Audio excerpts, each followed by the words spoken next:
Yeah, I think we are live. We're very much live. Things are happening. We're here. I've got the chat here. Right, hello. Can everyone hear us? Hello. Right, it's happening, John. We're live. My highly professional production skills are happening. People are saying hello. How's the audio balance? People who are watching, is it good? Are we all right? Am I loud? John hasn't actually said anything yet, so you probably have no idea. This is me saying something. These are some words coming out of my mouth. Does that sound like a normal level for audio? That's, I mean, it's my little swingy things here look about right, but we'll see what people are saying when that people can hear us. That's, I mean, essentially that's a good start, isn't it? This actually gets converted into a podcast by a very friendly chap from the Netherlands. So there is an audio only release of this for some strange reason, despite the fact that it's heavily visual. But there we go. People are saying, yeah, audio is good, fine, marvellous. Hello everyone, welcome to episode 9 of Rail Natter. Sorry we're late, but we had some staffing issues that delayed us by a couple of days. But I'm glad to say John is alive and well. And with us here, we have Jonn Elledge, off of many things. Hello. Let's go side by side, here we go. I've referred to John as journalist, columnist, editor, but I don't feel like that does John justice, given the amount of hearty railway content that you pump out, as well as being, like a serious journalist. I think that's overstating it. I think like internet troll is probably a more appropriate way of describing. Yeah. I somehow turned trolling into an actual living. But yeah, hello everyone. Are we well? Are we excited to be watching people talk about trains on a Friday night? Yeah, because that's a normal thing to be doing, isn't it? Yeah, absolutely. It is a normal thing to be doing. I mean, we've got a lot of people, relatively speaking, quite a few people doing it, which is quite nice. Hello all, hello to everyone. I'm drinking sherry. Normally I've got a cup of tea or maybe a whiskey, but because I'm also a granny from the 1970s, I'm drinking a glass of sherry, which is entirely normal. Oh, I've gone for the, I'm leaning back to my Essex roots and drinking Stella Artois, a nice kind of white beater. Absolutely terrific. Right, so without further ado, let's go back to small faces again. Well, today we're going to be talking about. Actually, this is cheeky because it's fairly free content. You've written this piece. This is old hat, basically. You've already stuck your flag in the sand, haven't you? Yeah, no, I did. I can't even remember when I did this. Was it 2018? I should probably get the article up in front of me, shouldn't I? Yeah, that's a good point because I've got them in the order in the article. But if you've changed your mind, it might be awkward. Oh, probably. No, that one's London Boroughs. Yeah. The thing is, like, it's just a neat trick with online content. You just stick official and objective in the headline, and then it doesn't matter what you write. People want to argue with it, and therefore they will click it. Yeah. So it's a sort of very neat trick to get people to actually sort of engage with your stupid content. It's just to pretend you're being objective when you're just spouting bullshit opinions onto the internet. Exactly, and it's one that I'm very much exploiting for tonight's Rail Natter, because why not recycle the same gag over and over and over again? Anyway, right. So, without further ado, we're gonna get started, and we're gonna have. I'll just check everything's working. It's all working. Good. I've got lots of people saying that this is moving. So terrific. Let's kick off. Let's get started with today's Rail Natter.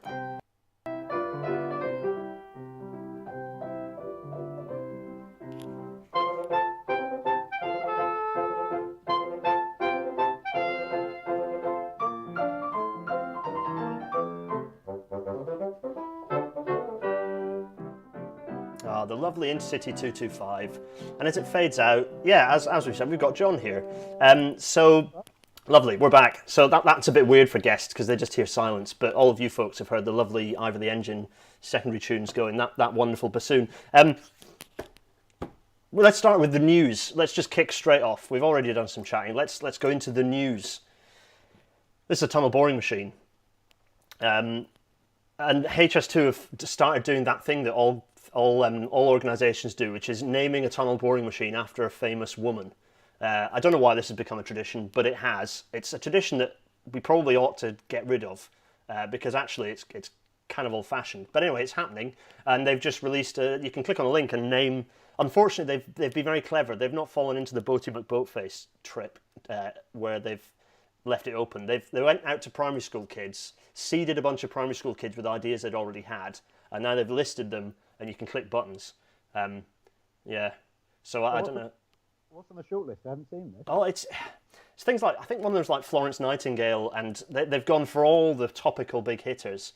There are a few sort of standard, because the Crossrail ones were quite good, because some of them were like people who had a particular interest in it, or you know, there were you know, some of the women who are involved in the Blitz in certain parts of the line. There are some interesting stories on the Crossrail ones. You probably know this better than I do, but I think they've gone a bit more generic.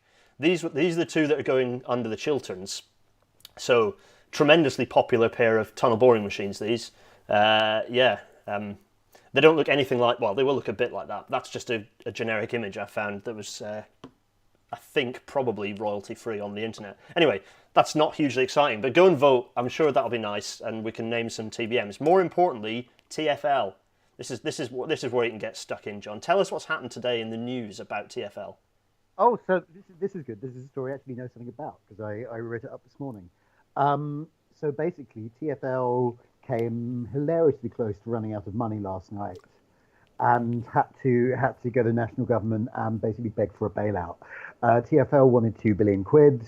The national government said no, but you can have 1.1 billion and another $500 million in loans. And in exchange, national government has asked for a bunch of has attached a bunch of strings to this. So like they're going to have Department for Transport representatives on the board of TfL now. My favourite of the strings is the hilarious fact that Sadiq Khan is no longer allowed to use his stay-at-home messaging. He has to use the national government's entirely clear and in no way confusing stay alert. But also fares are going to rise by 1% ahead of inflation next year, and so on and so forth. Oh, the Freedom Pass, which is the thing whereby retirement age Londoners get free travel, will no longer work at peak hours. And, you know, some of these strings are a bit weird and worrying, and some of them are quite good, actually. Like, it probably does make sense to stop retired people from just getting on crowded tubes full of people coughing in the middle of rush hour, both from a demand management point of view and from a not killing the over 70s point of view. So I think it's a sort of a mixed bag. It is being spun by the Tories and their outriders as like Sadiq Khan has been profligate. He's failed to manage London's finances, and so on and so forth. And there is a glimmer of truth in that Khan's big pre-election promise in 2016 was to freeze fares for 4 years, which he's done. And since fare box revenues are TfL's main source of income, that is obviously a huge problem. But on the other hand, that has cost TfL £640 million over 4 years.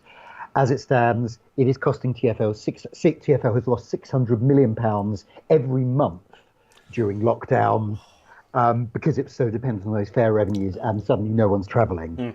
So it's a little bit Sadiq's fault, but not nearly as much as it's being spun by. And the original sin here is basically that in 2015, then Chancellor George Osborne agreed to deal with Boris Johnson, who was their mayor, that London wouldn't get any revenue grant from national government anymore.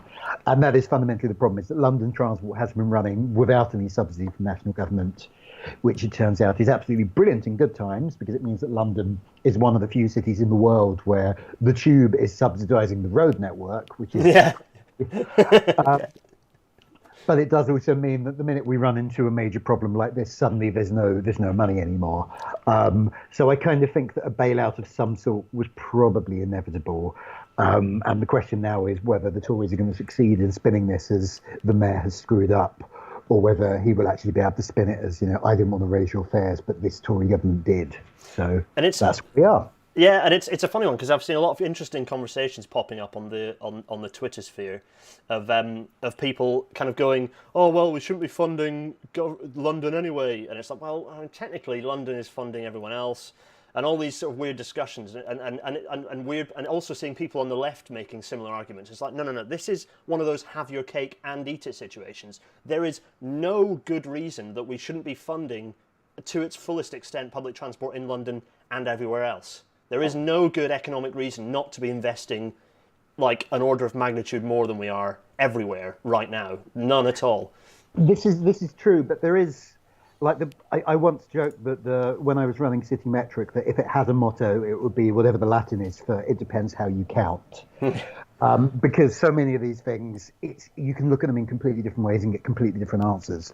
And I think this is one of them, because if you talk about it purely in terms of the revenue grant, then London is not being subsidised by the rest of the country. In fact, London Transport is subsidising the rest of the country, or at least London's roads, which are sort of, that should be a national government Yeah, yeah. thing, isn't. Um, but on the other hand, if you look at our capital spend on public transport going back not just decades, but literally centuries, um, London has obviously had far more investment than anywhere else in the country per capita by a very, very long way. So does that mean that London has been subsidised, or does that mean that London is actually paying more than its way? It just totally depends on your perspective on it, I think. Yeah, yeah. Right, conscious of time, we should get on to the matter at hand. What I'm going to do, though, is put you up here and go back and show people a TBM, because I forgot to. There we are, there's a TBM. Yeah. No one else could see it, but there it is. I was conscious that I was staring at it, but no, I didn't realise I was staring at it, no one else was. As I said, professional to the last. So, right, there's a TBM, there's the TfL logo, and postage stamp size, Jonn, Elledge and me. And here's London. Thanks, OpenStreetMap. Bit of London there. It's all right. I'm one of these people who used to like humorously say I'm not a London fan, but actually like realise that it's an incredibly annoying thing. And actually, I love London. It's brilliant. It's a brilliant city, and all the things that are maybe a bit irritating about it actually just make it a bit more brilliant. I'm a Scot. I'm a Northerner. I'm a regional person. So no matter how you spin it, I'm not a London city sort of city person. But I love going to London. It's brilliant. There's loads of railway stuff to look at for starters. Yeah, but there's a problem, and it's that there's this weird sort of no man's land with no major railway stations in it, or certainly no major sort of heavy rail sort of termini in it. And well, I don't know what the best way to explain it. Probably putting this. Okay, right. So we're going to go through chronologically of all the termini. So we're going to whiz back to 1835. And maybe as we go through this, Jonn, you might want to just sort of input things about. So we're not necessarily ranking them yet. This is just chronology. But maybe you want to sort of say a few things about why some of the stations appeared where they did, to the extent that you know. My knowledge of the history of these is like cursory. At best. If you want to know what type of rail was being used to get into London Bridge Station in the 1840s, I'm all over it. But why London Bridge appeared where it did, I defer. Anyway, so 1835, there's nothing. It's a blank canvas. We've had 10 years of modern railways, but they haven't reached London yet. And then in 1836, the first one did, which was London Bridge Station. Hooray! Yeah. So Okay. Yeah, sorry, go on, Jonn. I was just going to say, as I understand it, the first heavy railway into London was from London Bridge down to Greenwich, and then ultimately beyond. But initially, it was just that bit. We're going to see a pattern here, which is that railway stations built to the south and east of London tend to come in closer to the city centre than those built to the north and west. I do not think it is a coincidence that the people who lived to the south and east of London tended to be a lot poorer than those who lived to the north and west. And so it was fundamentally easier to demolish their houses. Yep. Yeah, I mean, it's, to be fair, pretty much. That's one thing that actually is I've enjoyed about, well, not enjoyed, that's the wrong word to use. Everyone's going to now scream at me. But HS2, okay, in Camden, there have been, obviously it is going through some poorer areas, but by and large, HS2 is impacting broadly more on slightly better off parts of the country. Basically those not in cities, frankly, which is potentially why there's been so much opposition in certain areas and not nearly as much opposition in others. Anyway, that's a thesis to discuss in future. We're not going to talk about HS2 now. Well, not yet. Maybe we should. Here's Euston, 1837. So yeah, only a year later we had Euston arrived. Stephenson brought the railway to Euston. Yeah, and this kind of demonstrates the point I was making, which is that is the edge of the urban build-up in 1837. It basically got to the edge of London and stopped because the people who lived just across what is now Euston Road in Bloomsbury had some money, whereas the people who lived in Bermondsey, whose homes were demolished by the route into London Bridge, didn't. So screw those guys, basically. Yeah. And then, so Paddington then appeared, and it's, as you say, it's much the same story. And it's also, it does look weird. It's so far off.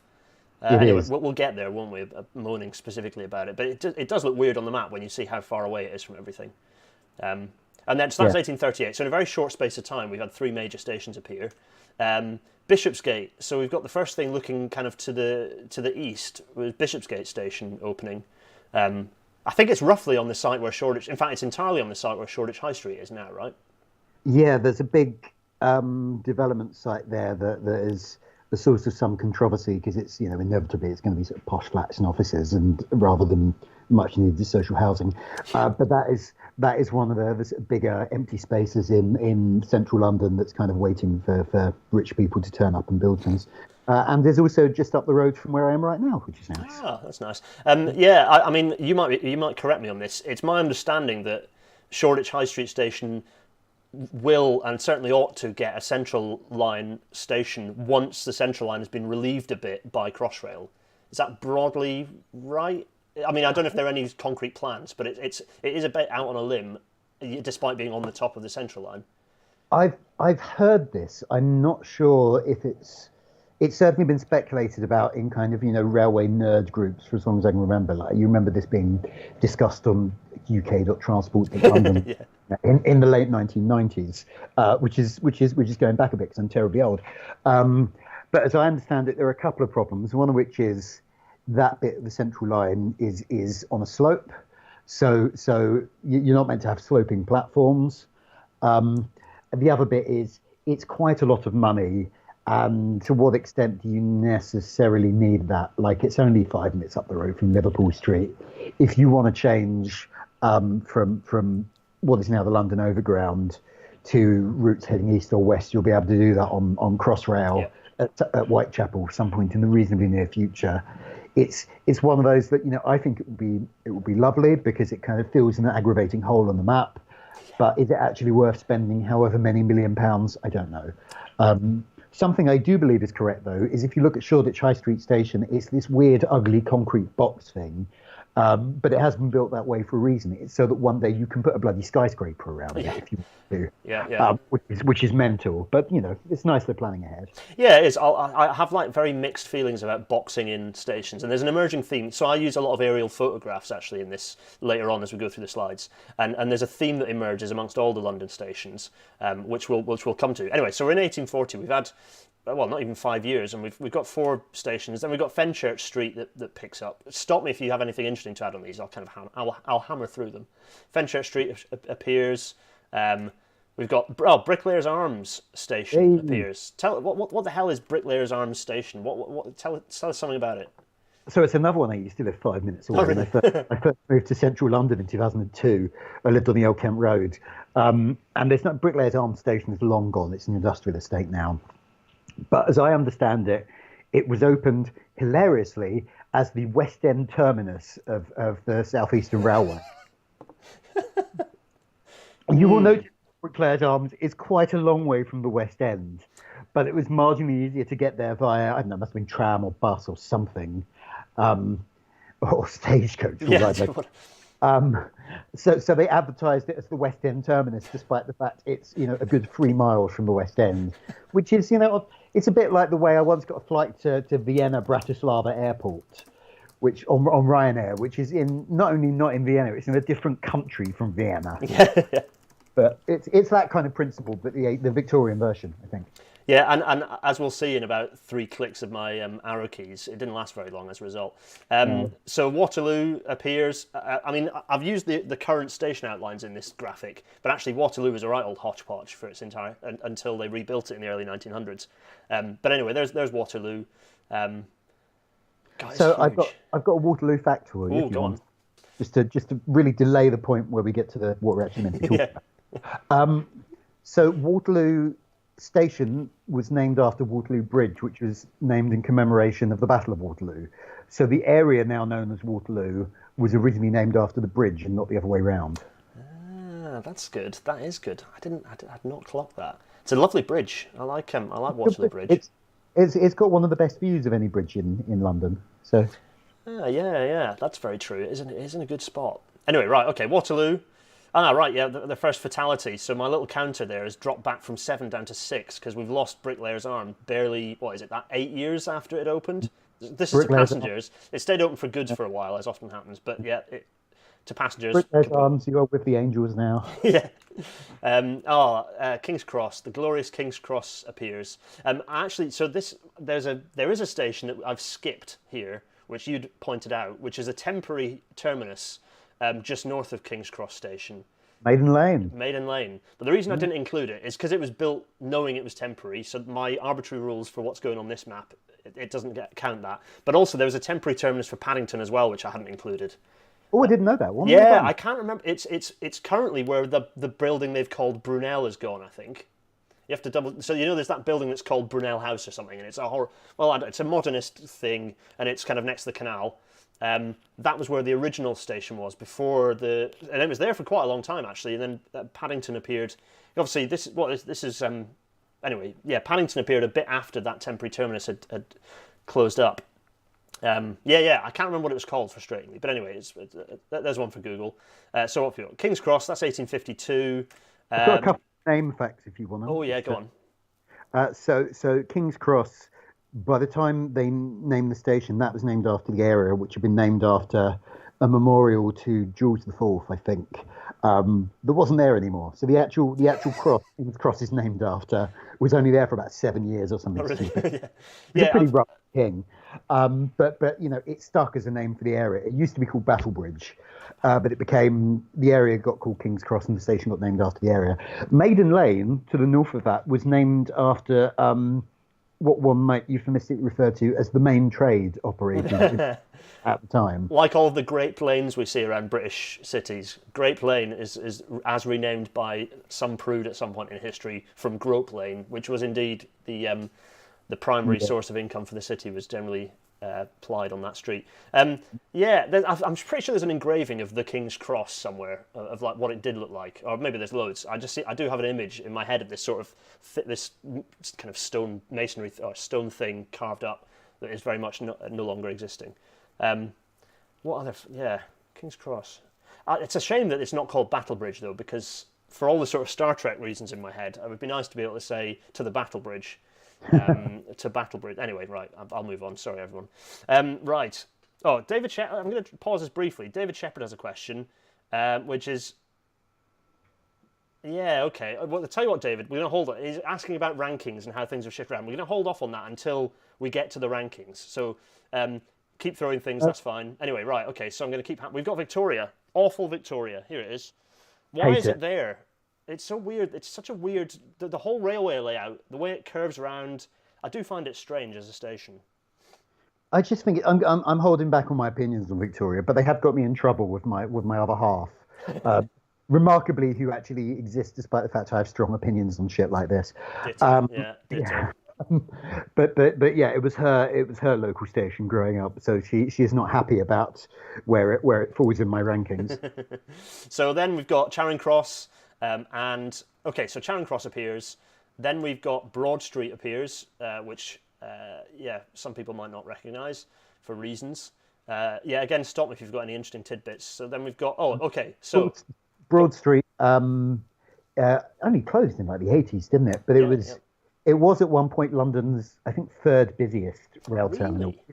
Yeah, which is mental because the trains didn't go any further than, I think, Watford. Yeah, it was just a North London line feed. It was basically the North London line terminus, right? A lot of the suburban lines to the north of London ran into Broad Street. So it just had a lot of suburban passengers. And then gradually they diverted all those lines and it tailed off. And they eventually demolished it in the 80s, enabling the construction of some posh offices for UBS and other banks there. And also for Paul McCartney to make a film about it. So yeah, that's right. He did. He referenced it in 1985 doing something. This is only because I was on Wikipedia looking for kind of Creative Commons images to use. That's basically how I learnt about Broad Street a bit. I knew vaguely that it existed. Everything. So everything I've ever written is basically regurgitated Wikipedia entries. Hey, I'm all for it. If you're foolish enough to cite Wikipedia rather than the references within Wikipedia, then you're going to get marks down in your high school essay, aren't you? Right, yeah. So Moorgate, right, this is where, so you sent me some dates, and this is where I diverge slightly, because for me, Moorgate was opened as Moorgate Street, so Farringdon was the original terminus of the city widened lines, I think, or the Metropolitan line, sorry. The Metropolitan line originally terminated in Farringdon, very briefly. You're going to have to correct me when I'm wrong on this, because it's going to happen. But they built that, even as they were building that, they knew it wasn't going to be the permanent terminus, so they So they'd already got the parliament, or were in the parliamentary process to build Moorgate. So that's why Fountain doesn't appear on here and then disappear again. But Moorgate Street Station, as it was then, was built as a terminus. So I'm counting it as a terminus, even though it's because it also did run heavy rail services into it. Even though the Metropolitan line was the first, dedicated sort of rapid transit system, if you like. They did run in heavy rail trains, so I'm counting it as a terminus, John. But it disappears later, so you're off the hook in terms of not counting it in anyway, I'm waffling. It disappears later. Cannon Street. Another station which I don't understand very much, and I've never used it. Like Charing Cross, they were both built to basically get the people coming into London Bridge a bit closer to actual London, rather than just what was then quite a scummy bit south of the river. Yeah. So where are we? 1866. We haven't really moved through that many years, and you see all these stations appearing. Yeah, you've got bloody loads. Yeah. Yeah. So St Pancras appears in 68. So that's the Midland Railway up here. With the Grand Arch. There's some. In fact, Tim talked about this on Tuesday when he was talking about King's Cross. It's quite interesting. Between King's Cross and St Pancras, the engineering principles that allowed you to build an enclosed train shed moved on quite substantially. So King's Cross was about as big as a suspended arch you could create for a train roof. And then St Pancras opened, and obviously it pushed right out and was this huge kind of arch structure, and it was just it's quite interesting comparing the two, and they look great together. Anyway, moving on. Liverpool Street. Okay, so we had Broad Street. Next door appears Liverpool Street, which essentially makes the former Bishopsgate station redundant, I think. I mean, not quite, but almost, which I think is what... Yeah, so then pretty rapidly afterwards, like a year later, they just closed Bishopsgate to passengers. So that disappears. And then Blackfriars opens as St Paul's Station, which is it was a terminus. The history of Blackfriars is a bit weird, because it sounded like it was a terminus, but most of the trains didn't actually end up terminating there, and they ran onto like Ludgate Street or something. Yeah, I mean, we're no doubt going to get into this when we inevitably end up arguing about the ontology of what a terminus actually is. But you can make the same argument with London Bridge, which is it was constructed as a terminus. For some services, it still is a terminus, but also it's a through station for a bunch of stuff. So is that a terminus or not? So I'm totally count. I mean, yeah, for me, it's got terminal platforms. I'm quite happy for it. I'm not hugely hung up on major detail rules, because the rules are there to be broken. So I think it counts as a terminus. It certainly is included on our list. And then so now we're getting to the end of the 19th century. We're in 1899, and the Great Central has just arrived. Sorry, it wasn't the Great Central when they started putting the bricks down. It was still the whatever it is, there's something and something or other, Sheffield, Manchester and joint doody, the London extension of, before they renamed it to something that actually people can remember. I love the Great Central Railway, just the kind of the ambition of this thing. Like you can still see on the tiling in Marylebone Tube Station some lettering reading Great Central, and they had all these ambitions to kind of create this massive station to provide services to Manchester and Sheffield and I think Leicester and all these places.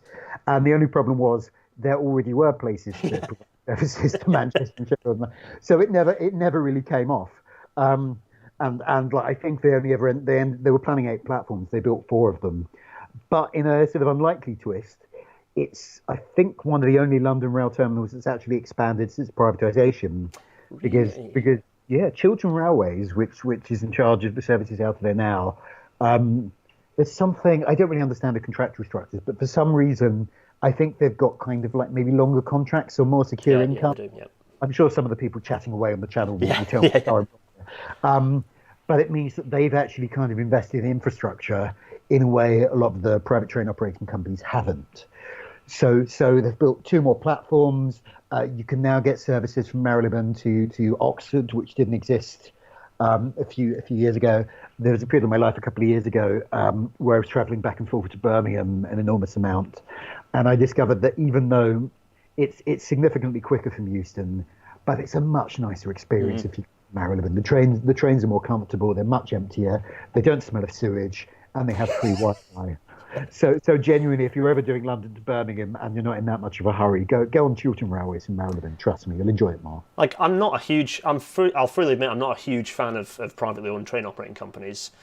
But Chiltern Railways is an example where actually there was some success. It was a way to get around the intransigence of Her Majesty's Treasury. in that they actually did spend some private money on upgrading the line. It's like one of those weird situations where maybe it did sort of work in this isolated pocket. Like, is actually a success story, Chiltern Railways, and part of that was because they had Adrian Shooter negotiated a longer franchise, or for whatever reason they got a longer franchise period, so they could actually make that investment. It was good. And they had a long-term plan, a drum that I bang a lot. Right, all right, we're back to Moorgate again. So 1904 is where the Northern City line pushed its way into Moorgate, which I think is the date that you've given me for Moorgate Station. So, so this weird, dark, but nonetheless forward-thinking, heavy rail-sized tunnels that were driven. They were driven into Moorgate, but you can still, in fact, one of the platforms, the one that didn't have a horrible crash, you can still see the tunnel shield. The original tunnelling shield is still just off the end of the buffers. Correct? I think that is right, isn't it, John? You can just, if you peer. Oh yeah, you can see. Yeah, if you go down. If you're a nerd enough, you can go down the platform, or look up one of my pointless perambulation threads where I took a picture of it. You can see the Greathead shield at the far end, where the original one they used to dig the tunnel out, which is quite cool. I think the plan was that they were going to continue pushing it forwards onto Bank. Didn't happen for a variety of reasons. I think the Bank of England vaults turned out to be in the way. Okay. And that turned out to be a more difficult obstacle to negotiate than anyone expected. But yeah, this might be a good point to have that sort of ontological argument, which is, so as I understand it, the intention was that Moorgate would be an alternative city terminus for the lines coming into King's Cross. Yeah. But in practice, I don't think that ever really happened to any great extent, and it basically got parceled off, like the Moorgate to, I think it was originally Drayton Park. I don't even think it even went as far as Finsbury Park. That line originally was part of the London Underground for a very long time. And to be fair, you go down to the Northern City Line platforms at Moorgate now, and it does look like a tube station. It doesn't look like a mainline rail terminal. So is that a proper London terminus, or is it something else? Yeah, it's a funny one, isn't it? Because it's heavy rail, whatever that means. I'm willing to tick it off as a terminal. But I agree it's ambiguous, and I mean the furthest you can get is like Letchworth, I think. Yeah, and like I think people had sort of. I don't know whether this plays into it. This is just me making stuff as I go along, but part of me feels like people had already had their habits sort of hardened by this point. They'd already established that the way you get into that, if you're coming in from the lines into on the Great Northern, you come in into King's Cross, and then you find your way with either a Hackney carriage or get the Metropolitan line to wherever you're heading to. I mean, the Metropolitan line was phenomenally successful by this point. 1904, it was incredibly successful. So I think lots of trains did try and run into Moorgate, but it just didn't. And also from a capacity perspective, there aren't that many trains you can run into a couple of dead end platforms like that. It's not actually that. It's good. Two platforms, so yeah, there's no flexibility there whatsoever. So. So we've had a question from, which I think we can ask now. Where has it gone? Oh, crikey, it's disappeared. Oh, here we are. Michael C. asks, do we think that the Northern City Line will ever be extended? It has huge potential. Well, that's an interesting one to discuss for the 3 minutes we've got, since it's already 5:30 and we haven't even started yet. What do you think, John? I mean, I saw someone on the thread say it's beloved of Crayonistas, and I know exactly what they mean. Yeah.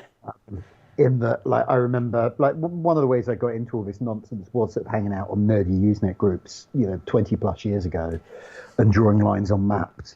Even then, I remember it was one of those things that everyone was sort of bored of hearing over and over again, because like, you'd say, "Oh, why can we not just extend that a couple of stations, like a new crossrail, and it'll be much more useful. Take it south of the river, we'll connect it up," and then half a dozen bored middle-aged men would go, Bank of England vaults can't do it. Like there are reasons you can't do it, or that it will be incredibly difficult to do. Like I think maybe to do it you would have to sort of rebore a lot of the existing tunnel to make it lower, or something like that. I think the Thames. I think you're right. I think it is quite low, but it's not low enough for you to actually sensibly get under the Thames, I think, safely. So there are loads of reasons why it's just. It's not. It's a non-starter, really. Yeah. The reason people drawing lines on maps love it is because if you look at the map, it does seem so obvious. It's like, well, you only need to go a couple more miles, and you can hook up to something else, and make it much more useful. And then, brilliant, you've got this new cross-river link.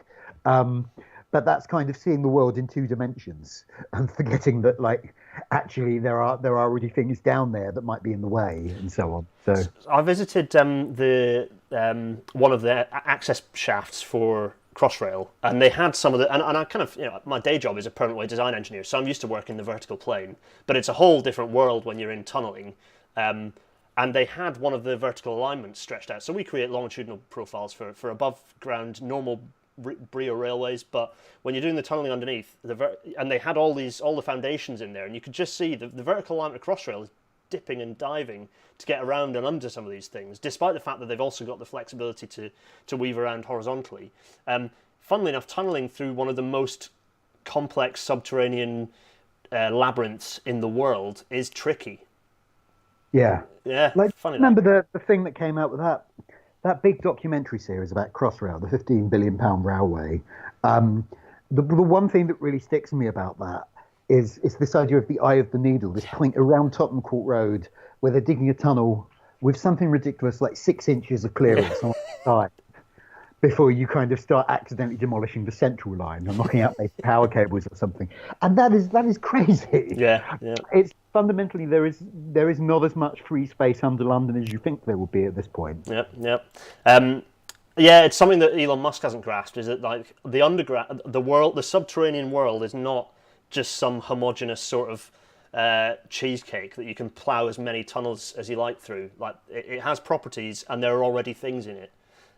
Anyway, let's not talk about him anymore. Right, where are we? We've killed off Broad Street. We jumped. So 80 years have passed, and we've had 80 years of not really much change, which I suppose pretty much sums Britain up at that point, doesn't it? Well, maybe not, but certainly in terms of, like, the railways, rather, pretty much were in stasis from the early 1900s to 1986. Certainly heavy rail in London. There were a lot of operational changes. That was the period where they kind of came into public ownership.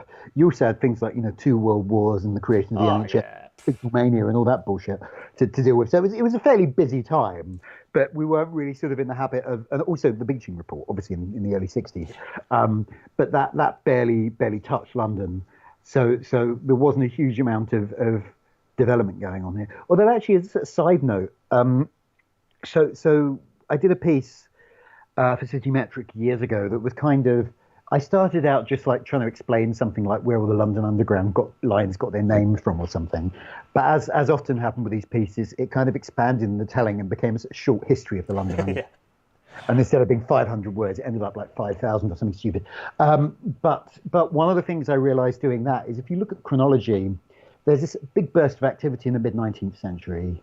Then when they're doing subsurface lines, then when they developed the boring technology, there's another big burst in the early 20th century. Then World War One happens, and there's nothing. Like, there's a couple of suburban branches, and there's a change of operation to it goes from private to public sector in 1933. But like the first tube line built between about 1910. And the late 20th century is like 1969 when the Victoria Line opens. And after it goes into public ownership, like, that kind of development just stops, which is kind of depressing, really. Yeah, it is a bit. We just, I think this country can and does struggle with a wholesale lack of vision and imagination when it comes to infrastructure, particularly railway infrastructure, which is kind of upsetting given that we kind of kicked things off a bit. But there we are. And also with names, like, the other thing I took away from doing that piece is, like, after the tube goes into public ownership, the only times it builds new lines, it names them after the bloody royal family. Yeah. So you get the Victoria Line, the Jubilee Line, and then the Elizabeth Line. And they say, "Oh, come on, guys! Stop tugging the bloody straw." And we both get angry about Elizabeth Line anyway. It's not a bloody Elizabeth. It should have been called Crossrail. Or she's not dead. She's not dead. It's weird and sycophantic. After people who are still alive. It's strange. Right. Okay. Here we go. This is our first point of contention. Bank. DLR is heavy rail, and it also bank station. It's heavy. It's rapid transit. It's heavy rail. It's not like a. Gareth, what does DLR stand for? Yeah, but it's the Docklands Light Railway, but it's right. Misnamed. Does something called the Light Railway suggest to you heavy rail? Because to me it suggests like the exact opposite of heavy rail. But it's like convert. You can. Anyway, I'm sticking DLR on, but I think Also, if we're playing this game, you forgot Tower Gateway. yeah, that's true. That's true. Yeah, but Tower Gateway was again built sort of in the knowledge that it was a temporary one, right? Oh no, it wasn't. It was built but people hated it, and they decided. Which happened? Was it that they knew they were going to extend it, or was it just that people got angry and that it ended in such a stupid place, and they Um, decided to extend it?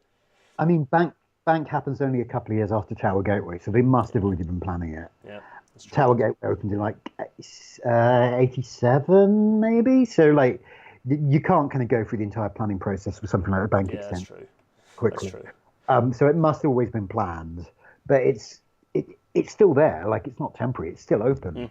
Nearly 30 years later. So So the last change was back in 2009, which is when the Moorgate branch of Thameslink ended. They severed it as part of actually building, making Thameslink work properly as it does now, which means that the Moorgate heavy rail platforms were ended. They stopped running Thameslink there. So that ended in 2009, which then brings us up to now, 2020, and all of our stations. There's quite a few, but you can see the gap, and it does look weird when you look at it on a map. It is strange seeing them. Yeah. I mean, Yeah. it's why things like Thameslink and Crossrail kind of do make sense if you forget there's loads of underground lines going on. it's also where the underground came from, right? Isn't it? Yeah, Like yeah. the underground was first created to get people from those stations north and west of London into the city as the business district. So So I'm omitting Bank because you're the guest, and so I have to do what you tell me to. So we're not including Bank anymore. So forget about Bank, everyone. Right. Whew, we're starting. Number okay, 14. So 42 minutes and we're finally I starting. know, right? Crikey. Okay. I like this show. It's very much in keeping with my way of doing things. Like, Yeah. We always say to an hour, but actually everyone who's a familiar visitor, hello to all of the viewers who are here, having watched ones previously, they know what they're getting into. They know that we're not going to keep to time. Do you recognise this anyone on chat? I've already told you on this. Anyone on chat? The rail track. There's a designer that I'd written the name down and I've totally forgotten it. But they designed a load of these quite nice little round idents for all the rail track stations, not just the London ones. But so where they exist, I've included them as part of this graphic because it looks nice on YouTube. Anyway, Victoria, number 14. So we're looking at 14 terminals. We're ranking them, and Victoria is firmly at the bottom of the pile. Yeah, there it is, Victoria Station. this is where I'm getting in trouble with my beloved. Yeah, maybe the less said the better, but I think it's a mess. It's a mess. Yeah. Okay. So when I wrote this piece in August 2018, they said that one of the reasons it's a mess is because there are two sets of platforms with the lines going in slightly different directions, and if you're not quite intimately familiar with railway history, you don't know which side of the station you're meant to be on. Someone criticised that and pointed out there are actually three sets of platforms, making it even worse. But yeah, it's ugly, it's dirty. I have no sense of where you're meant to be at any one time. Immediately outside, there's this kind of massive bus station, and sort of smog-filled arteries. I just think it's horrible. Also, like the main reason I've ever found myself in Victoria is to go to Gatwick. I think, which is a whole different level of hell. Just adds that depression. Yeah. So like genuinely, when I started writing this, I think I originally had it in 11th place or something. But as I was writing it, it's just like, no, it's worst. I hate it. It's just the worst one. So I moved it. And I'm fully with you. Like they've even built new bits, which made me even more angry. So the new entrance, which is very shiny, I used it for the first time. I was like, oh, this is nice. There's a good scale to this. Popped my head up like a meerkat, and had absolutely no idea where I was and where I was supposed to go, and where the actual station that I was trying to get onto trains for was. So the new bit is miles away, so I just got lost immediately. Was it new entrance from the tube? Yeah. So I just... Yeah, over the road. Yeah, so I just got completely confused. So that's annoying. And also, from a track perspective, it's just knackered. Everything out of Victoria is just an absolute shambles. You crawl through the track, you just feel the track rocking and rolling, and you bang over joints. It's just a shambles. And it's like one of the most high-risk buckle areas in the country as well. So when it gets hot, everything's just screwed. It's just a mess. So yeah, Victoria firmly at the bottom of the pile. People are confused as to why Moorgate's not at the bottom of the pile, but I mean, come on, Moorgate, at least it isn't a complete shambles that confuses people. Anyway. I think also it might be that Moorgate's not at the bottom of the pile because when I was writing this, I came up with a nice joke about Moorgate that I wanted to hold back. So we'll get to that. Yeah, yeah. The veil lifts somewhat. People can sort of see Yeah. the magic behind the story. Right, 13. This is a horrible white on yellow situation. Who on earth came up with this? I do not know. But this ident is Euston, actually. I mean, it sort of takes the piss to like. Is that meant to be the Euston Arch, or is I that think the? it is. Yes, they're like, well, maybe it's one of the things at the entrance that isn't the Euston Arch. It's like Yeah, one of the little. maybe. Well, there's no like little cider pub and so Yeah, on. exactly. Yeah. I mean, it would be taking the piss slightly to kind of use as the symbol of Euston, a thing that British Rail literally knocked down, and everyone's been regretting ever since. So Yeah. So right, I'm willing to admit something here, which is that I got when I first read your piece, I got angry where that you put Euston so far down the pile, and actually while I was doing what do you these think about that? slides, I like Euston because well I did. I did. I've had an epiphany whilst putting these slides together, right? So I'm going to take you very briefly on that journey. I quite like internationalist, brutalist sort of hybrid architecture. And I quite like being inside the main concourse. Now they've got rid of some of the crap on the floor. It's a bit cleaner. I like looking up. I kind of like that geometric style. Then I had a realization when I was looking at some of the aerial footage that it's just a right bloody mess. And the way that platforms are incorporated into a station, that journey, a station isn't just the concourse, it's actually the journey as a passenger from the gate, from the entrance to the gate line to stepping on the train. Actually, the whole thing is really important about how you feel about a place, right? And how you feel about the wider journey. Actually, Euston is awful. It's so dismal for that. Because you go down and you feel like you're going down to like a freight depot where they've stored a load of pendolinos. So actually, I've literally turned around my opinion of Euston. Like, there are architectural elements I like, but actually, the whole station building is just utterly dismal. So I've gone from disagreeing to actually kind of agreeing with you on this one, John. You'd be happy to know. I mean, like, I think it has improved the last couple of years since they've done that sort of upper level bit with like the sort of, the food court and so on. It's made it a little bit less crowded. And also, I have a certain affection for it because one of the joys of running City Metro for all those years was that I could occasionally just take myself off on a little trip to like Manchester or Glasgow or something to go do some reporting. And I'm an absolute sucker for that sort of thing. Of just like, okay, I'm going to go somewhere else. I'm going to get out of London. I'm going to talk to people about a different city and do some urban exploring. And so I can think of a lot of like nice little trips that started at Euston. So I kind of have a certain affection for it purely on that level. But on the other hand, when I wrote it up, I did point out that it would be unfair to compare it to hell because you can sometimes end up in a better place than Glasgow. But it would be unfair to compare it to purgatory because you can also end up somewhere worse. So, thus, Euston is worse than purgatory. Yep, So. which I'm willing to buy into actually. So I've literally turned my opinion around and sort of putting these slides together, having to like think about it and look at it from above. Yeah, And also, this is kind of like the sort of entrance point to London from vast chunks of the country, from like Birmingham, Manchester, Glasgow, which are probably the three next biggest cities. That any of them to get to London, you get on a train into Euston, and it is like London's telling them to piss off again. yeah. Yeah. It's not really the greatest welcome to our fair city. So part of me is very glad that they are thinking about an overall master plan rather than just sticking new platforms next to it. I'm glad that they're just going to wipe the lot out and create something new out of it, which previously I was less happy about. I'm at peace with it now. A lot of people, so the Euston Arch thing, a lot of people say, well, they could have incorporated it into the station building. I'm going to try and do something new on RailNatter. I'm going to draw a thing. The Euston Arch was pretty much here. And the station building. Sorry, the Euston Arch was about here. The station building, the original station building, was like right deep into where the platforms are. Like, so it wasn't just that you could have skirted around it. There's a good aerial photo showing it before and after. It's like a lot further into where the station is than people realised. Okay, my sketch is probably pretty shoddy in where it is, but essentially it's not like it was here and they could have left it and created part of a way into the station. No, it was like right in the midst of just in the way of where trains needed to be. So they would have had to move it. They would have had to move it anyway. The way that it was done was obviously stupid. Like there was an idea, as often happens, of just destroying the past rather than nodding to it, and that's why you get these stories. As a few people have mentioned in the chat about the fact they literally chucked the rubble in a river, which may be spurious about what actually happened to it. But yeah, it's as with lots of things on the railway, it's kind of got this sort of mythical sort of status, hasn't it? Anyway, I don't know what's going to happen to those now to do this. Oh, they disappeared. Good. Right.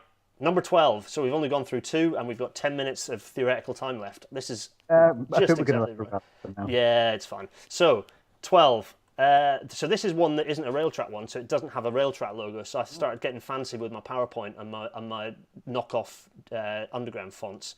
This is Moorgate. So Moorgate is pretty low down on the list. This is one of my pictures when I went down, and I couldn't think of a way to sum up how miserable Moorgate is as like an entrance into London than having one of the knackered old 313s just sat, kind of just visibly rusting in the platform. Yeah. Moorgate. I mean, it doesn't really go anywhere. Like we were saying, the Furbishing Gate's Letchworth, which is North Hertfordshire, but it's still in the sort of metropolitan footprint of London, even if it's somewhere beyond the urban area. You can't really get very far from London on it. It is basically just a suburban rail line. It's not much. You can't go much further than you can on a metropolitan line. And the joke which I referred to and held back, which is really going to be disappointing now I actually say it out loud. This isn't a rail terminal. It's a tube station going through an awkward goth phase, and I stand by that. It's it's just a bit miserable and dark and depressing, but it is more like I think it's more like kind of the Elephant and Castle tube platforms than it is like Liverpool Street or something. Yeah. So I don't know if it really counts, but it's rubbish. It is rubbish, and it's the only redeeming features are ones that nerds like. Like for most passengers, they don't care that it's still got NSE branding hidden away here and there. They don't care about the fact that it's got this weird winding set of steps, the fact that it's quite narrow down there. They don't care. They just kind of want to use a station in it to be functional. Yeah. Whereas actually it's a pig for actual normal passengers who want to use it. I'm going to be honest with you. All that stuff is like beyond the realm of stuff that I care about, and if I don't care, then normal people have got no chance. Yeah. So I mean, the only redeeming. I mean, no, there's no redeeming features. It's an engineering oddity. It's just Now the 717s appear in there and look a bit nicer. But that's about it. Anyway, so Moorgate, rubbish. Right, I'm going to make my first apology for rationing pixels now, because I think this is Fenchurch Street. Yeah, there it is. But I could literally not find a better resolution version of this graphic. So I've rationed some pixels. That was the best one I could find, so sorry about that. We're at number 11, Fenchurch Street Station. There it is. I mean, I suppose architecturally it's quite nice, the frontage there, so it justifies not being right at the bottom. Why is it on the Monopoly board? Yeah, that's a very good point. Why? I mean, how many people ever use Fenchurch Street Station? It's not on the tube. It only serves like Southern Essex. The further you can get is Shoebury Nest. Although to be fair, if you went any further, you would fall into the sea. But you can't get more than 40 miles from London. Why it ended up on the Monopoly board, I have absolutely no idea. It's sort of fine, but there aren't many platforms. You can't go anywhere exciting. It's a bugger to get to the tube from. And so this is the first aerial where I referred to this earlier. I mean, good grief! You start seeing what the problem is with quite a few of these London terminals. They are substantially hemmed in. I mean, Fenchurch Street. I mean, they snuck a building in behind and on top of the original terminus. So there's this pyramid thing behind it. It really is stuck and hemmed in.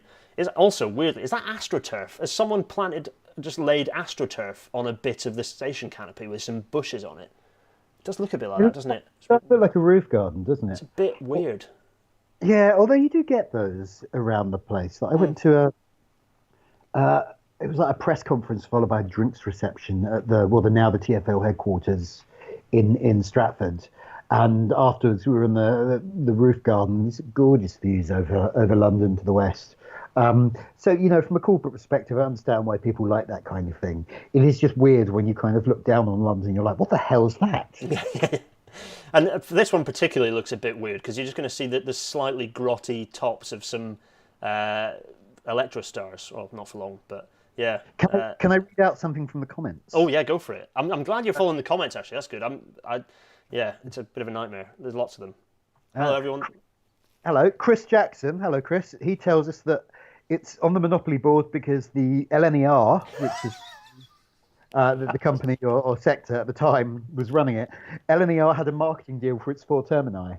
So there you go. It was basically the company running it paid for its inclusion. So there you go.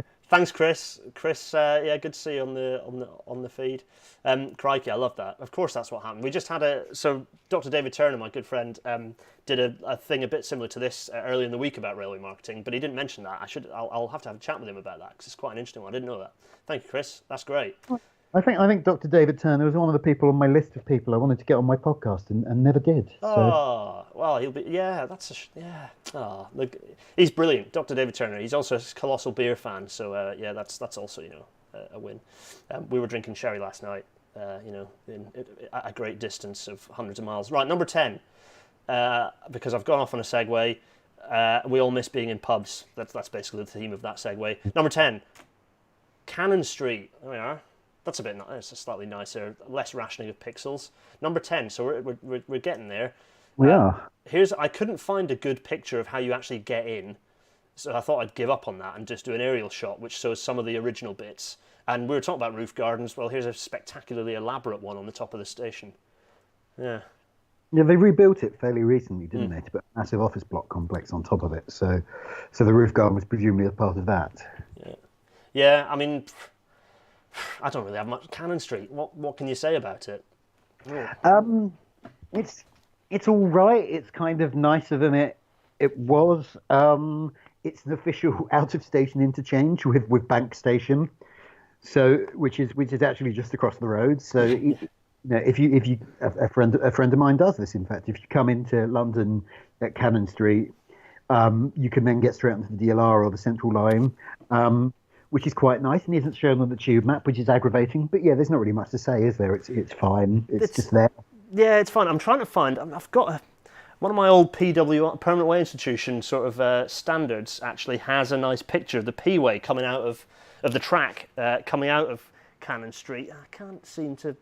I should have prepared that, shouldn't I? Anyway, just goes to show that being professional does have its benefits. Anyway, yeah, which has got there is quite a nice track layout out of there. Or there was. Now it's a bit of a compromise, as is the way of things. That's about its only redeeming feature, is that you've got quite a nice station throw over a bridge over the Thames. That's about the only...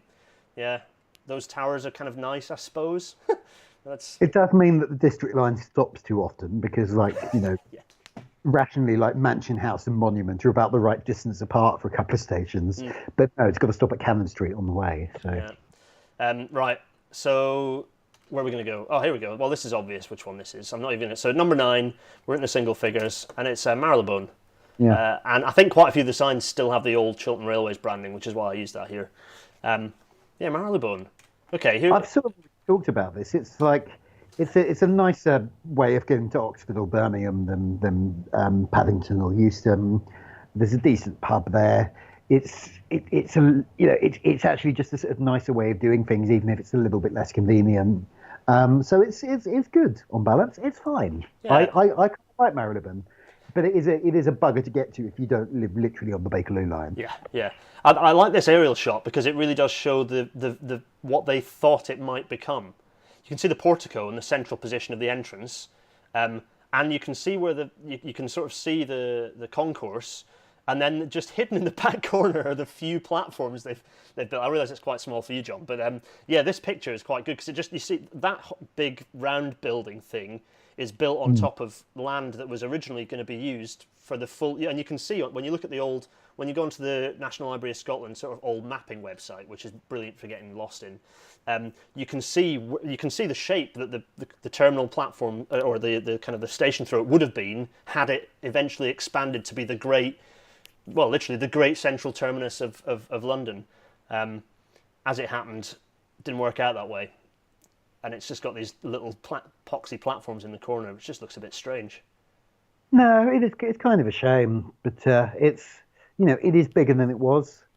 So it's one of the few bits of the London rail infrastructure that's grown over the last few decades. So, fair play. Yeah.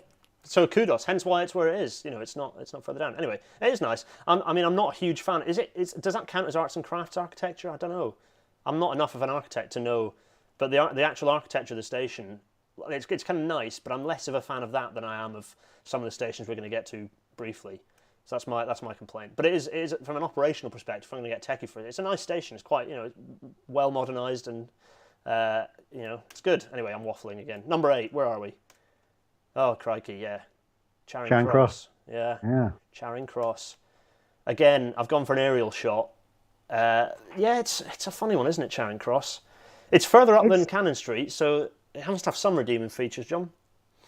so. I mean, I think I sort of like put it up halfway up the charts because it's. I mean, it's a horrible station. It's grim. It's tiny. It's dirty. It's cramped. But it's in a really good location, which actually very few London rail terminals are. They're all slightly out of the way. Charing Cross is actually in the middle of things. And in 5 minutes you can be in Soho or you can be on the South Bank. It's a good place to sort of end up. So even if the station itself is horrible, it has a redeeming feature in terms of its location. It's the one where if I've been like throwing tomatoes at the police or like having a placard on it with something particularly sort of communist or whatever, this is normally where I end up because you walk from the top of Whitehall and you end up just about here, this corner that I'm pointing out that no one can see. And yeah, so that's the only time I'm using Charing Cross Station is when I'm escaping from being at Parliament or sort of at Trafalgar Square making a nuisance of myself. So yeah, obviously be nice to your police, everyone. Right, anyway, let's move on. So number 7. Oh, this is another we're halfway. pixel rationing. We're only halfway. Oh, we've just broken the hour mark. So thanks to everyone for still being on. We've got 100 people watching, which is quite nice. Yeah, we're doing all right. Hello to everyone. Right, yeah, pixel rationing, but this is Waterloo. Waterloo. I've got a I nice. thought Waterloo was far down. Huh. Yeah, Waterloo's pretty far down. So there it is. Right. It's yeah. Well, there's a lot of good stuff further up, you see. Yeah. Although this in Okay. Paddington, yeah. So anyway, at Waterloo, well, it benefited from a massive reconstruction, didn't it? And I don't mean more recently. I mean at the turn of just after the 1900s, they rebuilt the whole thing, and it kind of makes a bit more sense as a result. You've got quite this nice long concourse, which makes the station make sense because you've got nice sequentially numbered platforms. Yeah, it's massive. And yeah, I think it's got more platforms than any of the others. Yep. Which is a sort of double-edged sword because on the one hand, it does mean that if you're by platform 1 and it turns out your train is at platform 20, that's a hell of a jog you've got in front of you.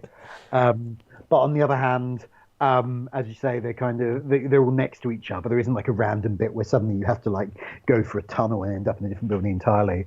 And it has a sense of occasion to it. You again, like Charing Cross, you're sort of in central London rather than on the fringes of it, because for a long time, like London sort of pretended the South Bank didn't exist.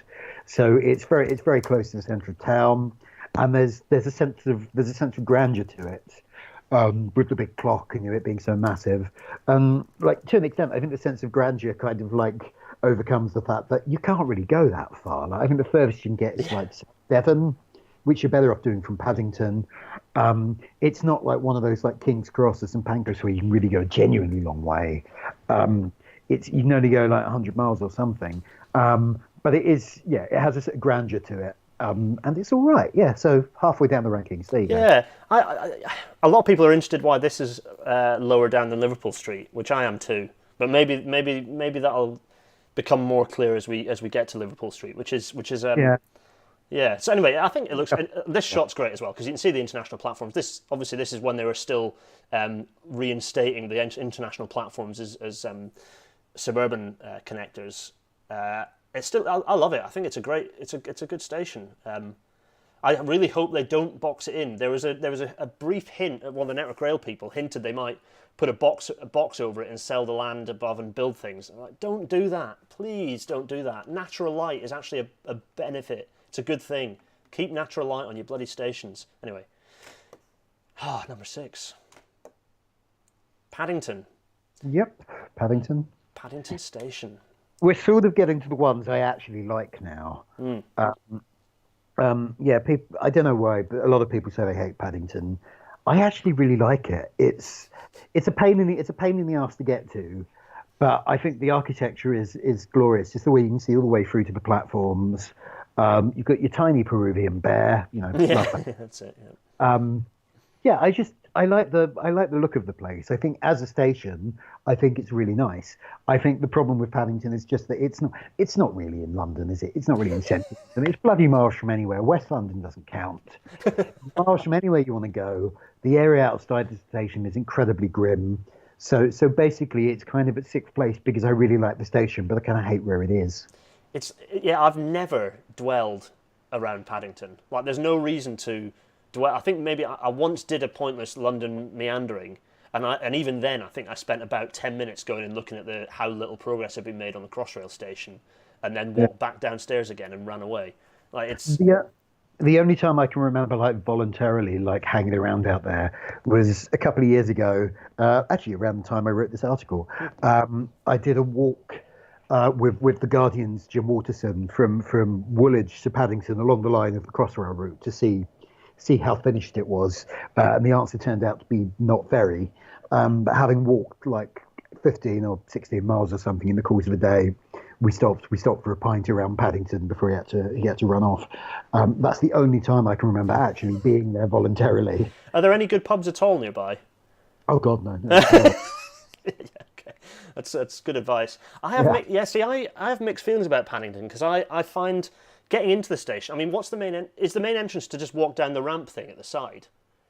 I think so. Yeah, see, that's a bit rubbish. It's a bit like Waverley. I love Waverley because it's chaos, but then I think about it, it's like everyone has to go down, like the access to Waverley is rubbish, and actually Paddington's access is a bit rubbish as well. Well, I think the new Crossrail station might help with that, because I think they're maybe doing a bit of work on the other side. Waverley is another weird one because like, I think it's actually. I mean, I don't think it's a great station, but I kind of like the sort of way you kind of like have to go down a bunch of steps from wherever you are in Edinburgh to get to it. But there is a weird thing. Like, am I right in thinking they actually had to drain a lock to put the railway Yeah, in? it wasn't just any lock, it was like a full-blown poop lock. Like it was like the cesspool of the city. Like Oh, right. all of It makes sense. All of Newtown and Old Town drained into the Nor Loch, and it was. So to be fair, by the time they were expanding Northbridge Station and sort of draining it, it was more like a shitty swamp anyway Yeah. at that point. So yeah, No, no, but they did have to drain it. but it does like Edinburgh is one of my favourite British cities in terms of like the look of the place and like the view from Princes Street at night is where you can see like the Royal Mile and up to the castle. It is genuinely magical. It looks like a fairy tale town. But it's always struck me as weird that like in the exact middle of the city, at the place where you think there's going to be a river, there's just like a massive chasm with a railway. I think that's Now, probably. I know I mean, why. I love Edinburgh for all sorts of reasons. You know, I was born there. Maybe that's one of them. But like, I just love it. It's just a chaos city, and it's not a real city, but it's also huge. And you forget how huge it is because it feels a bit like a fancy town that someone's built on like an OTT Hollywood budget.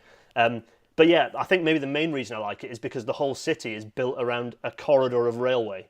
Like, it really is like the whole city's been built around like, this sort of valley of railway that kind of goes through, which I think is brilliant. Good grief, 7 minutes past. We're not doing too badly, I suppose. 7:10. Yeah, so I mixed feelings on Paddington for me, but it's I it's, forgot it's which one we were nice. talking about. Yeah, it's nice. I mean, I think the Crossrail bit will help a lot because actually it'll improve the. It might well improve how much Paddington gets used. Yeah. Anyway, we'll see. We'll see. Yeah. Well, anyway, let's move on. Right, number 5. What is number 5? Of course. Why is this? Why is this here, John? Why is Liverpool Street here at number 5? What? Okay, so two reasons for this.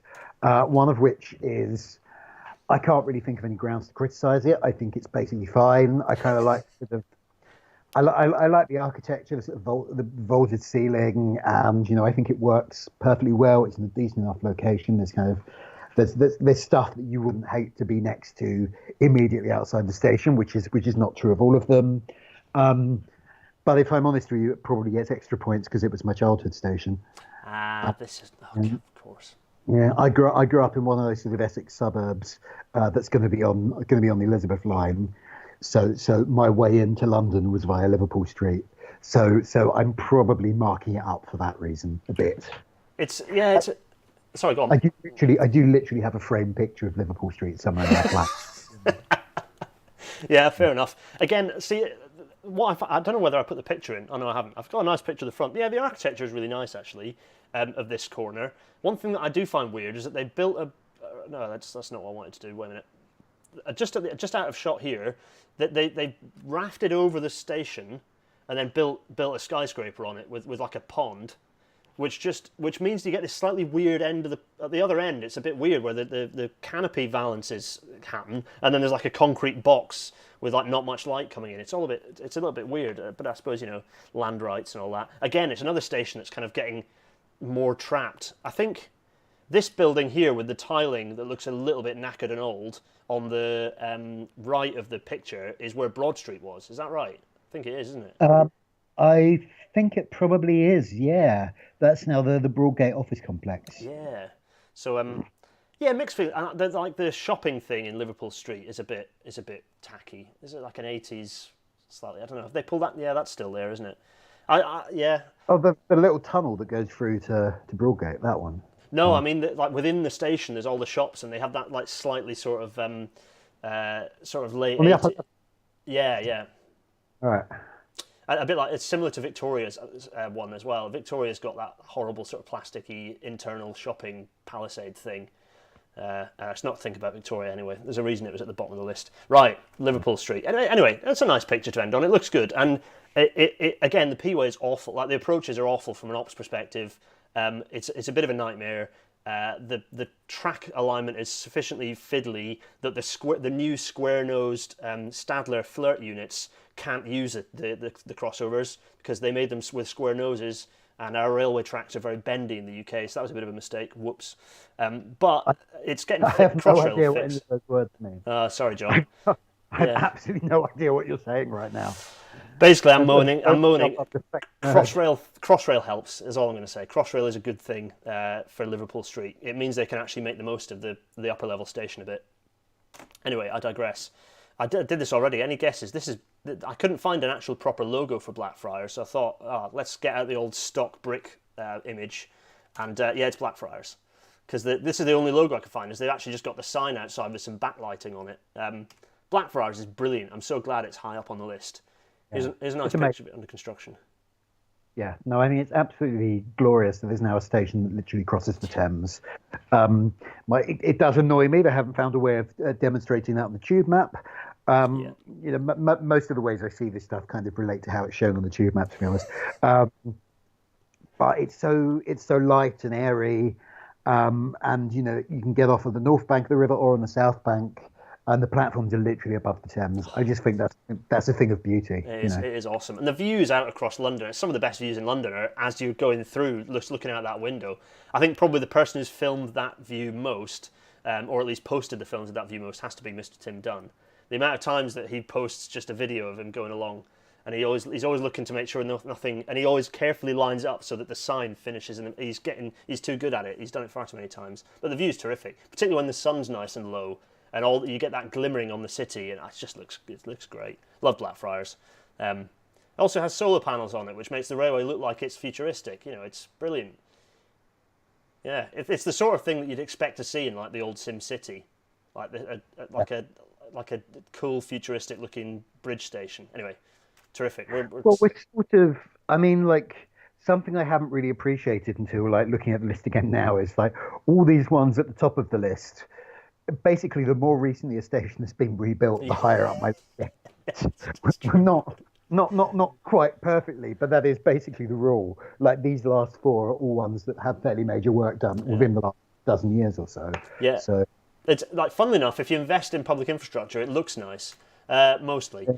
Right. Weird, this is where we start getting more contentious. So, only in at number 3 is King's Cross, is the stunning King's Cross station. Here it is. Look at that. Beautiful. What? Again, it's like a few years ago, this would have been very near the bottom of the list. It's kind of crazy to me that the station that, in terms of like, passenger miles, was like, you do the grandest journeys, like the East Coast Main Line, all the way up to, Newcastle and Edinburgh and Aberdeen, departed from this place with like a tiny, tiny platform. Like ridiculously small concourse hidden behind this sort of temporary 70s frontage that had just been left there for decades.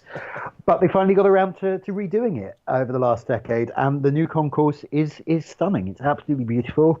It's very easy to use. They've kind of like they've done a clever thing they actually don't tend to do on many railway stations, where they've kind of separated arrivals and departures. Yep. So to get to your platform, you kind of use that bridge over the concourse, and all the way. So like that kind of increases capacity because you're not banging into people coming the other way, and it's absolutely glorious.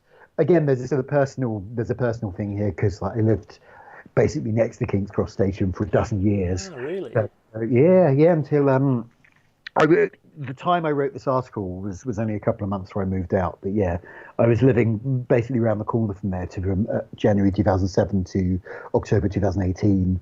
So it was a station I knew very well. It was my local tube station. So yeah, this is. I mean, again, it is about personal bias. This was always the gateway for me.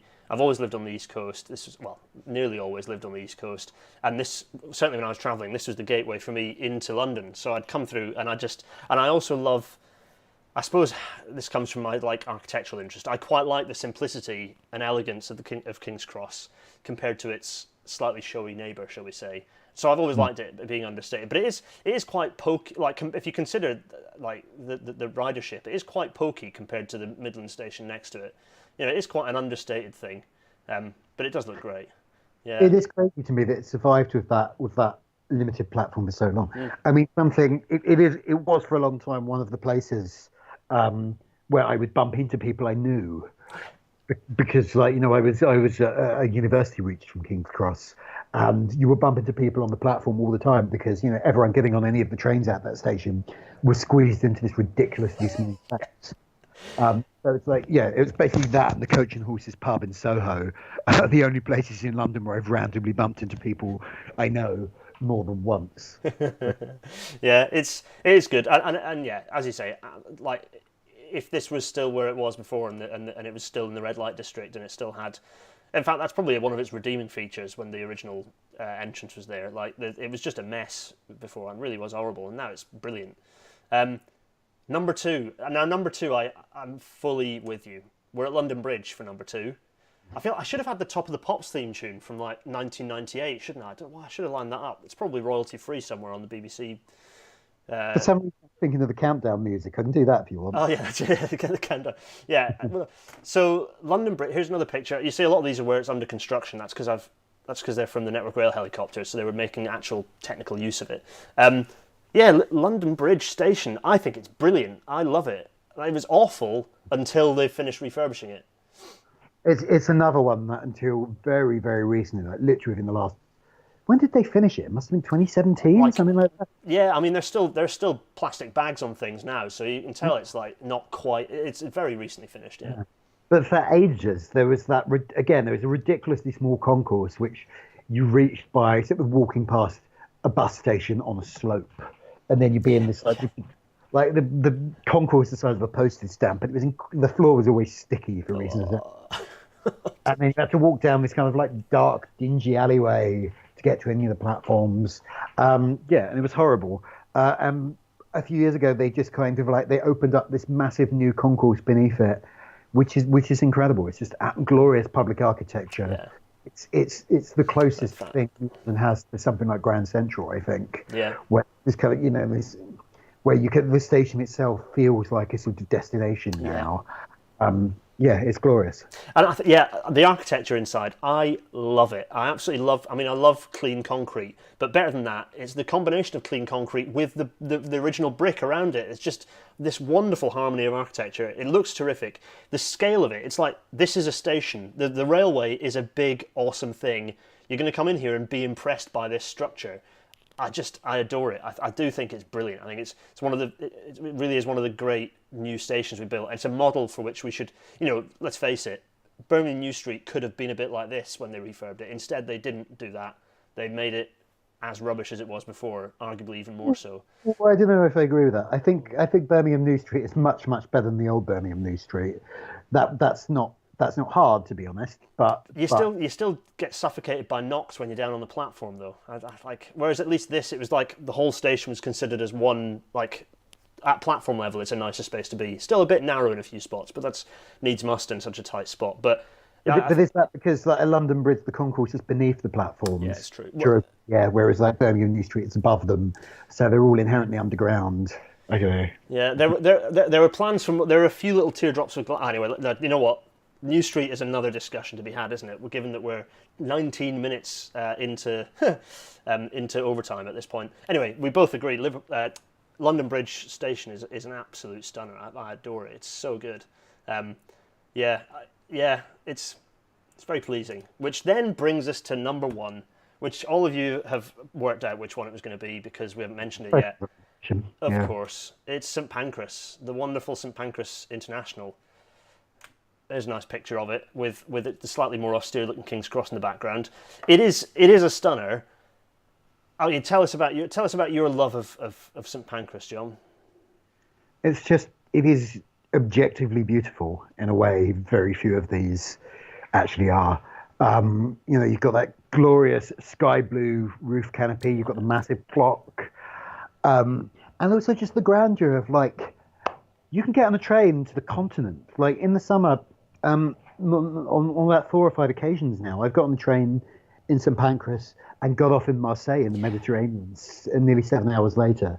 And that is a wonder of the world that you can get on a train in London and get off in the Med. Yeah.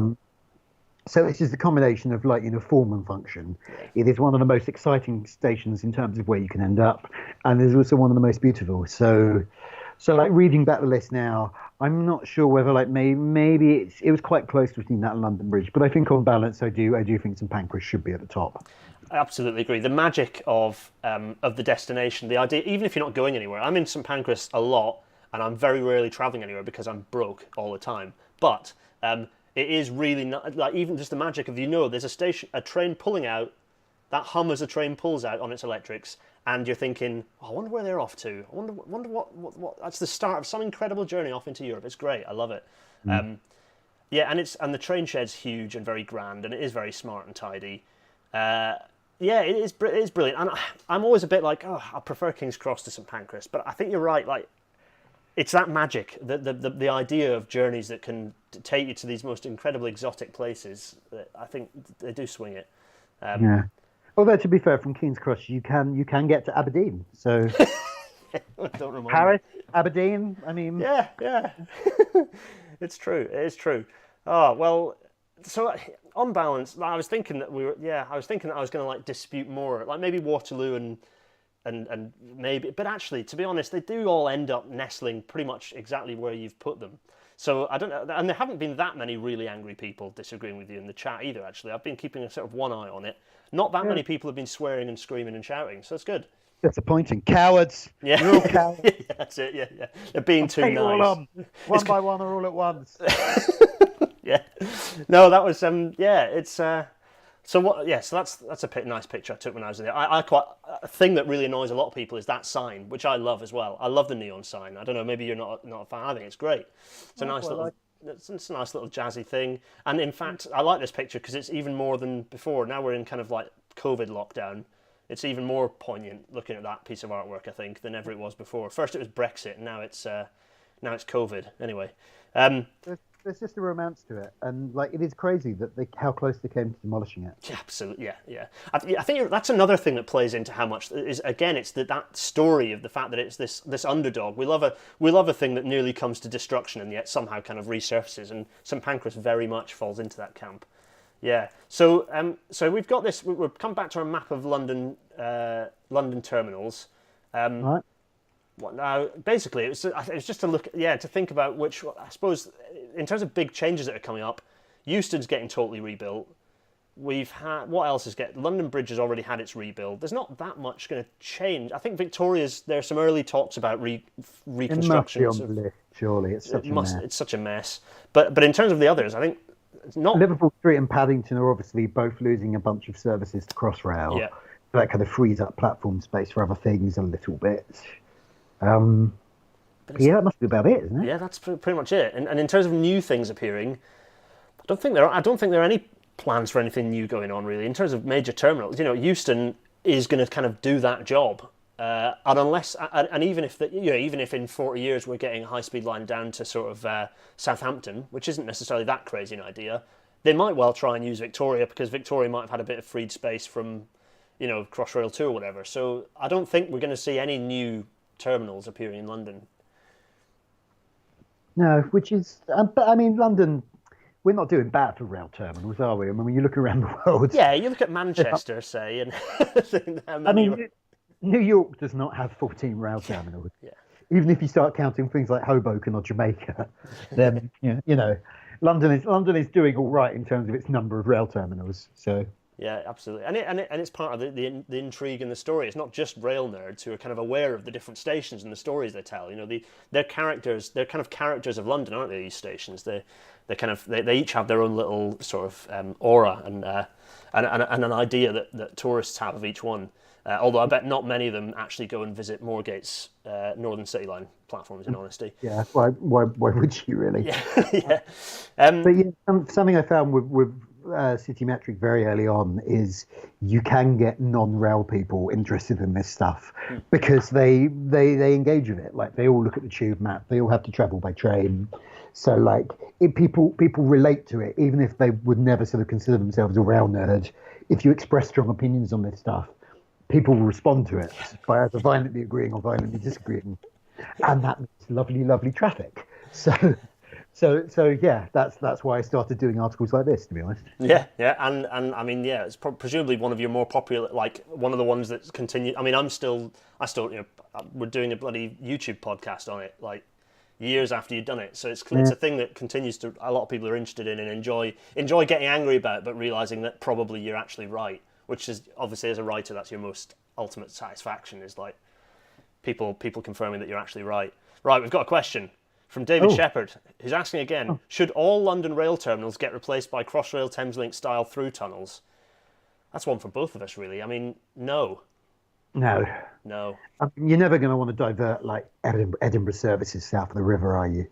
I think there is a case for, in fact, like years ago, like again, some point in the late 1990s when I frankly should have been studying for my A-levels, I came up with a plan for sort of doing a London RER network of, like they have in Paris. And sadly, the map is lost to time, because if it wasn't, I would have republished it on Citymetric years ago. But you can still somewhere on the internet find the sort of list of proposals they had. But I think it's never going to be worth the money. Like, it would be nice if you could kind of divert more and more of the suburban services onto those kind of like RER style or Crossrail style tunnels, so that you kind of like free up space at the terminals for the longer distance services.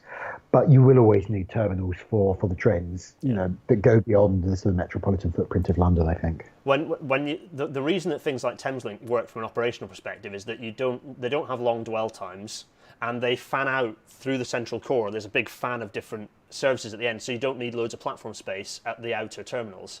Whereas for the long distance stuff, generally these terminals, they're the focus of lots of services, but they need ages to sit and get cleaned, and they have to do things like wash out the toilet tank, whatever it happens to be. They need to do things, clean it, get the driver to turn up, all these things that you don't need on a suburban service, and you need platform space for that. So terminals, you have to do it somewhere. Terminals, I think, are always going to have a role, as you say.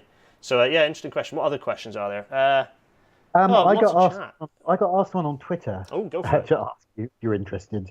From professional Yorkshireman Tom Forth. Oh yeah. Who would like you to explain in detail your wrong opinions on double-decker trains? Double-decker trains that are awful. So double-decker trains are a thing that get brought up a lot as forget HS2, why don't we use double-decker trains? For starters, just rebuilding the overbridges, so that's the bridges that go over the railway, to fit double-decker trains through would cost probably twice as much as HS2 will. So immediately, it's not an alternative to HS2. Secondly, we don't have big enough stations in terms of platform space to sit double-decker trains in, because they take longer to get people on and off. So longer dwell times means that you need wider stations. You look at the stations in Europe that have lots of double-decker trains parked up. They're big, they've got loads of platforms, far more than we have. We just haven't got the space. Also, we don't have from a signalling perspective, we don't have our infrastructure is not designed for those sorts of trains. Another point is that from an accessibility perspective, they're awful.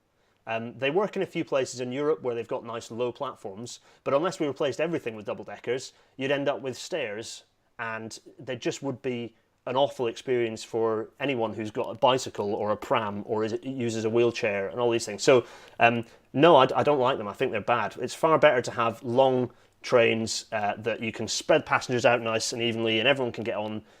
No, double-decker trains are just bad. And in fact, in Paris, they have big regrets on buying more double-decker trains for the RER because they take ages to get people on and off. Actually, it'd be better if they had single deck carriages like we have, but they put more trains through. So there you are, Tom. Thanks for watching.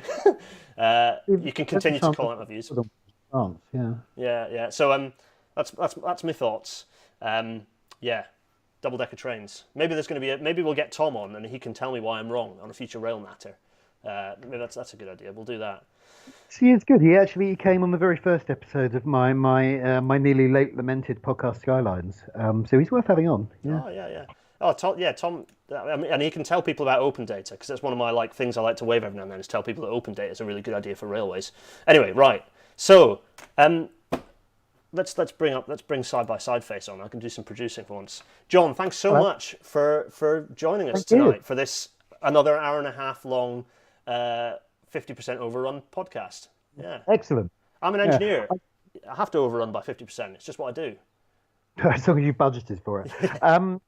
I should say that actually from where I'm sitting right now, I can see a railway junction, which is very on brand. I live right next to a railway junction, so I had to close all the doors and windows to this room so that we're not constantly interrupted by train noises, which means that if we don't stop fairly soon, I'm going to expire from heat exhaustion. So similar, actually, yeah. It's a greenhouse in here because I've got the sun shining right through. Although I'm a bit sad that you've stopped the train noises because surely that would have been precisely the ambience we needed for the. Anyway, I'll add some in post. I've done this before, and you kind of make jokes about it, like, "Oh, yes, like an insight into my secret world," but really, it just means you can't bloody hear anyone talk. Honestly, the day I moved into this flat, which is a lovely flat. I've got these glorious southeast-facing windows, but the day I moved in was even though it was November, it was quite a sunny day, so the sun had been shining straight through the windows. It was a greenhouse effect. And obviously, the last people who lived here had just gone, or the removal men had just gone. So it was incredibly hot in here. So I had all the windows wide open, and every 30 seconds a train would go by. And I was just stood there dead-eyed going, I've made the terrible, most expensive mistake of my life. I'm never going to be able to think about anything but train noise in here. And within about an hour, you just stop noticing it unless you're making a podcast. So Yeah. Well, maybe that's kind of it's continuing to fuel your rail interests by just having that kind of constant noise of trains kind of in your subconscious. We're going to have one last question, which is from Richard Smith, who asks, "Do you two agree on whether the DLR is a tube line? That feels like the next Rail Natter for you two." It's not a tube line; it's the DLR. What do you think, Jonn? I mean, I agree. Yeah.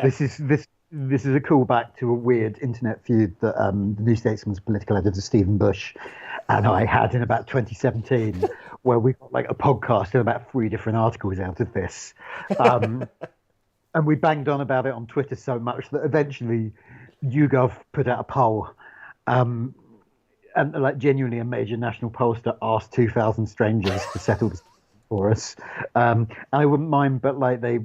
Different elements of the question, they agreed with both of us, so we could both claim a moral victory, which is the important thing. That's the important thing, yeah, definitely. That is the important thing.